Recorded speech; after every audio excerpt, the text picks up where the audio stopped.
Hello guys and welcome to the study IQ. आज हमारा topic है नॉन वर्बल रीजनिंग का dice. Now dice is a very important topic for all the SSC exams. हर एक SSC exam में करीब करीब 1 से 2 क्वेश्चंस आपको मिल जाएंगे। ठीक है, तो स्टार्ट करते हैं dice. There are two type of dices.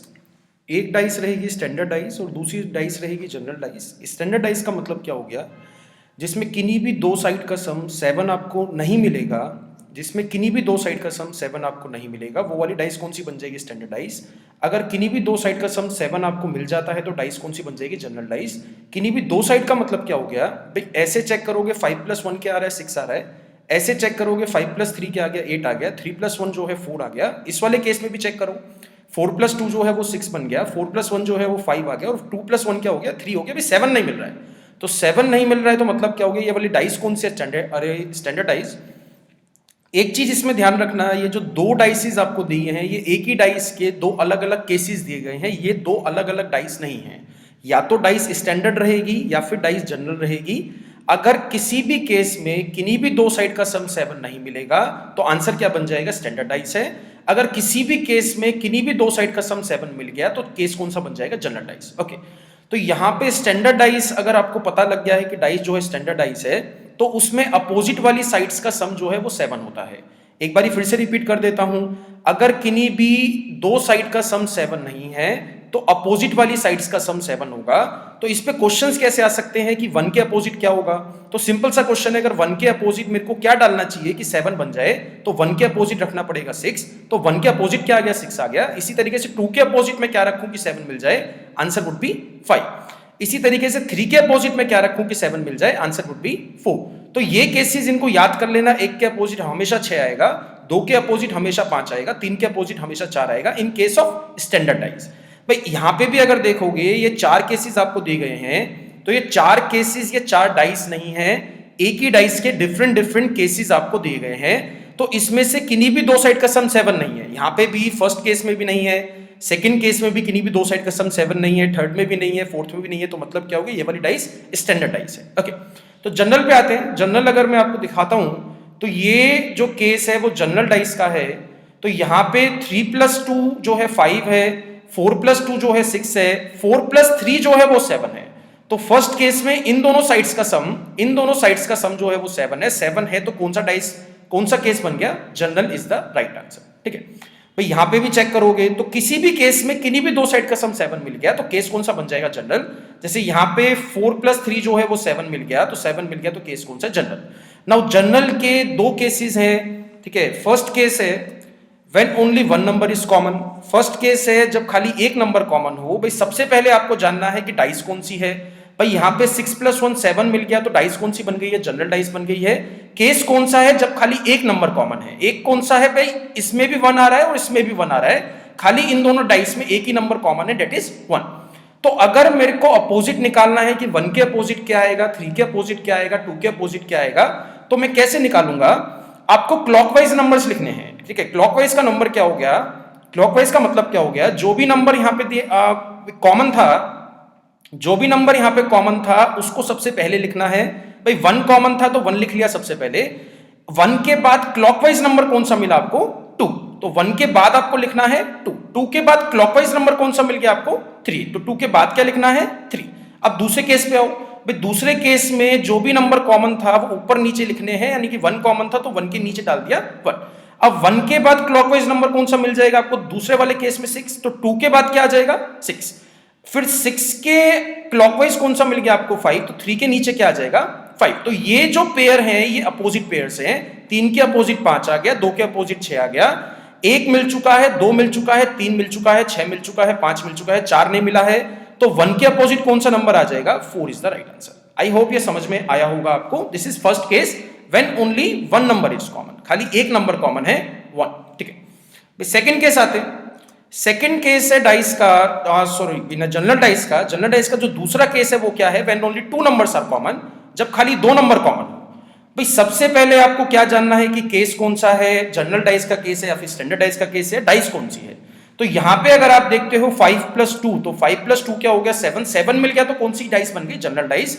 अब इसमें अगर आप देखते हो 5 और 3, ठीक है, 5 और 1 जो है इन दोनों में आ रहा है। और 5 और 1 जो है वो इस वाली डाइस में भी आ रहा है, तो इनमें 2 नंबर कॉमन है। तो जो अनकॉमन नंबर है वो अपोजिट्स हैं, यानी कि इसमें 4 आ रहा है, इसमें 2 आ रहा है, जो अनकॉमन है। तो 2 के अपोजिट क्या मिल जाएगा? 4 इज द राइट आंसर। मैं खाली इन्हीं 2 का अपोजिट निकाल सकता हूं। 2 के अपोजिट क्या आएगा, 4 के अपोजिट क्या आएगा। ठीक है, now try with some other questions. कुछ प्रैक्टिस करते हैं भी क्वेश्चंस की। जैसे ये क्वेश्चन है, find the number opposite to 4। 4 के अपोजिट वाले नंबर आपको निकालना है। सबसे पहले आपको निकालना है कि डाइस कौन सी है, स्टैंडर्ड है या फिर जनरल है। भाई यहाँ पे 5 और 2 जो है वो 7 मिल गया। 5 एंड 2 प्लस क्या हो गया, 7। एक्जैक्ट 7 मिलना चाहिए भी, 7 से ज्यादा से मतलब नहीं है, 7 से कम से मतलब नहीं है। 5 प्लस 2 जो है वो 7 आ गया, तो 7 आ गया तो जनरल डाइस है। जनरल डाइस का कौन सा केस है, when only one number is common. तो यहाँ पे 5 आता है और यहाँ पे भी 5 आता है, तो 5 से क्लॉकवाइज घुमा दो। 4 के अपोजिट निकालना है, तो फर्स्ट केस में 5 से क्लॉकवाइज कौन सा आ जाएगा, 6। तो यहां पे लिख दोगे 6। 6 के बाद क्लॉकवाइज कौन सा मिल गया आपको, 2। तो 6 के बाद क्या लिख दोगे, 2। इसी तरीके से 5 के नीचे आ जाएगा 5, जो भी कॉमन नंबर्स हैं। 5 के बाद सेकंड केस में क्लॉकवाइज घुमाओगे क्या मिल जाएगा, 1। तो 5 के बाद क्या आ जाएगा, 1। 1 के बाद क्लॉकवाइज घुमाओगे क्या मिल जाएगा, 4। तो 2 के अपोजिट क्या आ गया, 4। तो 4 के अपोजिट क्या आ गया, 2 इज द राइट आंसर। तो 4 के opposite 2 is the right answer. ठीक है, वन मोर क्वेश्चन। यहां पे आपको नंबर निकालना है अपोजिट टू 6। तो first we need to find कि डाइस इज अ जनरल और स्टैंडर्ड। तो इन चारों में से किन्हीं भी 2 साइड का सम अगर 7 मिल गया तो जनरल है, 7 नहीं मिला तो स्टैंडर्ड है। तो यहां पे 6 प्लस 2 भी फर्स्ट केस में 7 नहीं मिला है, सेकंड केस में भी 7 नहीं मिला है, थर्ड केस में भी 7 नहीं मिला है और फोर्थ केस में भी 7 नहीं मिला है। तो 7 नहीं मिला तो मतलब क्या हो गया, स्टैंडर्ड है। तो स्टैंडर्ड में अपोजिट वाली साइड्स का सम 7 होता है। तो 6 के अपोजिट मेरे को क्या डालना पड़ेगा कि 7 मिल जाए, तो आंसर इज 1। तो 6 के अपोजिट क्या आ जाएगा, 1 इज द राइट आंसर। ठीक है, वन मोर क्वेश्चन। इस क्वेश्चन में आपको दिया है find the number opposite to 2। 2 के अपोजिट निकालना है, तो भाई केस कौन सा है, स्टैंडर्ड है या फिर जनरल है। तो यहां पे अगर आप देखते हो तो 6 प्लस 1 क्या मिल गया, 7। तो 7 मिल गया तो केस कौन सा बन गया, जनरल। अब जनरल केस है तो जो है 2 के अपोजिट आपको निकालना है। तो इट इज नॉट नेसेसरी कि इन चारों के चारों केसेस का इस्तेमाल करना है, किन्हीं भी 2 केस का इस्तेमाल करके अपना आंसर आपको निकालना है। तो फर्स्ट और सेकंड का अगर मैं यूज करता हूं, भाई फर्स्ट और सेकंड का अगर मैं यूज करता हूं, फर्स्ट और सेकंड का यूज करोगे तो कौन सा केस लग सकता है, जनरल डाइस का, जब खाली एक नंबर कॉमन है। दैट इज 2 यहां भी आ रहा है, फिर 2 यहां भी आ रहा है। तो 1 जो है कॉमन नंबर है। तो 2 के बाद क्लॉकवाइज कौन सा मिल गया, 6। 6 के बाद क्लॉकवाइज कौन सा मिल जाएगा, 3। इसी तरीके से इसमें परफॉर्म करना है, 2 के नीचे 2 डाल दोगे और 2 के बाद क्लॉकवाइज कौन सा मिल गया, 5। और 5 के बाद क्लॉकवाइज कौन सा मिल जाएगा आपको, 4। तो 2 के अपोजिट कौन सा मिलेगा, 2 के अपोजिट 6 नहीं आ सकता है, बिकॉज 6 और 5 अपोजिट है, 3 और 4 अपोजिट है। तो कौन सा नंबर बचा, that is 1 is the opposite to 2। 2 के अपोजिट कौन सा नंबर मिल गया, 1 इज द राइट आंसर। ठीक है, वन मोर क्वेश्चन। इसमें भी आपको निकालना है find the number opposite to 2। 2 के अपोजिट निकालना है, भी केस कौन सा है, केस जो है जनरल डाइस का है, बिकॉज 6 प्लस 1 क्या हो गया, 7। तो 7 मिल गया तो जनरल डाइस है। जनरल डाइस का मैं कौन सा केस यूज कर सकता हूं, तो यहां पे 3 के 3 यूज नहीं करने हैं, 3 में से किन्हीं 2 का यूज करके आंसर आपको निकालना है। तो अगर मैं जैसे फर्स्ट और थर्ड का यूज करता हूं, अगर मैं फर्स्ट और थर्ड केस का यूज करता हूं, दोनों में जनरल डाइस का कौन सा केस लग सकता है, जब 2 नंबर कॉमन है। यहां भी 4 आ गया और यहां भी 1 आ गया, यहां भी 4 आ गया और यहां भी 1 आ गया। तो 2 के अपोजिट कौन सा नंबर मिल जाएगा आपको, 2 इज द राइट आंसर। जो नंबर कॉमन नहीं है वो आमने सामने वाले हैं, अपोजिट वाले हैं। ठीक है, वन मोर क्वेश्चन। अब इसमें आपको निकालना है find the number opposite to 1। 1 के अपोजिट आपको निकालना है। तो 1 के अपोजिट में कैसे निकाल सकता हूं, केस कौन सा है, जनरल है, स्टैंडर्ड है। यहां पे फर्स्ट केस में किन्हीं भी 2 साइड का सम 7 नहीं है और सेकंड केस में भी किन्हीं भी 2 साइड का सम 7 नहीं है। तो स्टैंडर्डाइज है। स्टैंडर्डाइज का मतलब क्या हो गया, 1 के अपोजिट मेरे को क्या रखना पड़ेगा कि सम 7 मिल जाए, तो आंसर आ जाएगा 6। तो 1 के opposite answer would be 6। One more question, find the number opposite to 4। 4 के अपोजिट निकालना है, भी केस कौन सा है। यहां पे अगर आप देखते हो 6 प्लस 1, तो 6 प्लस 1 क्या हो गया, अभी 7 मिल गया। तो केस कौन सा मिल गया, जनरल। जनरल का मैं कौन सा केस यूज कर सकता हूं 4 के अपोजिट निकालने के लिए। तो यहां पे अगर आप इन दोनों केसेस को देखते हो, इन दोनों केसेस को देखते हो, तो इनमें एक नंबर कॉमन है, डेट इज 6। 6 यहां पे भी आ रहा है और 6 यहां पे भी आ रहा है। तो 6 से क्लॉकवाइज घुमा दो। भाई 6 के बाद क्लॉकवाइज घुमाओगे, यहां से जब नेक्स्ट क्लॉकवाइज नंबर देखोगे तो क्या मिल गया, 2। तो 6 के बाद क्या मिल जाएगा, 2। 2 के बाद क्लॉकवाइज कौन सा मिल गया आपको, 4। तो 2 के बाद क्या आ जाएगा, 4। तो यहां पे जो कॉमन नंबर्स है वो 6 है। तो 6 के नीचे आपको 6 लिखना है। 6 के बाद क्लॉकवाइज कौन सा मिल गया 5, तो 2 के नीचे क्या आ जाएगा 5, यानी कि 2 के अपोजिट क्या हो गया 5।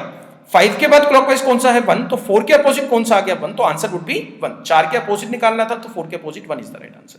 ठीक है, now these are the different kind of questions. ऐसे क्वेश्चन भी आपको मिल जाते हैं।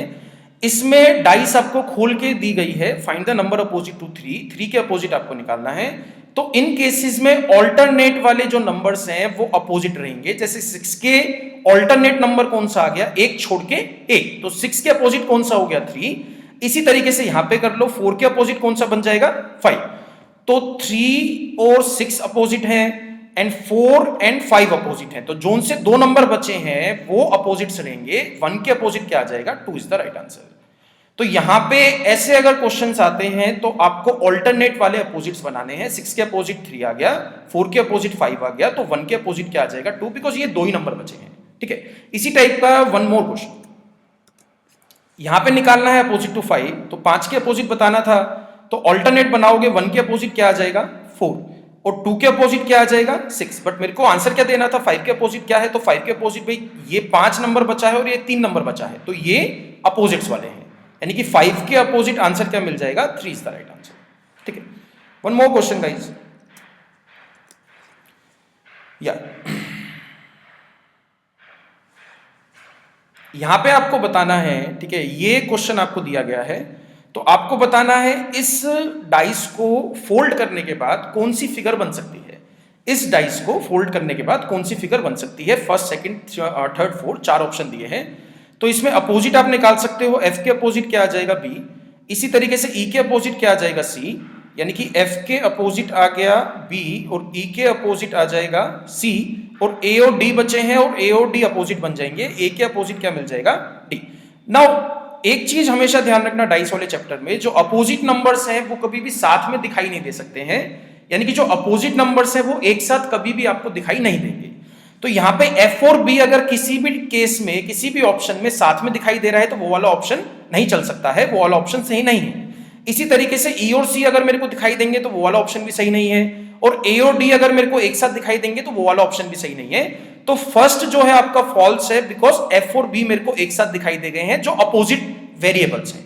ठीक है, सेकंड केस देखते हैं। सेकंड केस में कोई 2 वेरिएबल जो है, कोई 2 अल्फाबेट अपोजिट है। भाई यहाँ पे F दिया है, यहाँ पे D दिया है, यहाँ पे E दिया है, तो इन तीनों में से कोई भी 2 अपोजिट नहीं है, तो आंसर क्या मिल जाएगा, second is the right option. भाई थर्ड में चेक करोगे तो थर्ड में E और C अपोजिट है, यहाँ पे E और C अपोजिट है तो ये वाला ऑप्शन नहीं हो सकता है। यहाँ पे फोर्थ में अगर चेक करते हो तो A और D अपोजिट है, तो ये वाला ऑप्शन भी नहीं हो सकता है, तो option number second is correct. I hope ये डाइस वाली ट्रिक आपको समझ में आई होगी।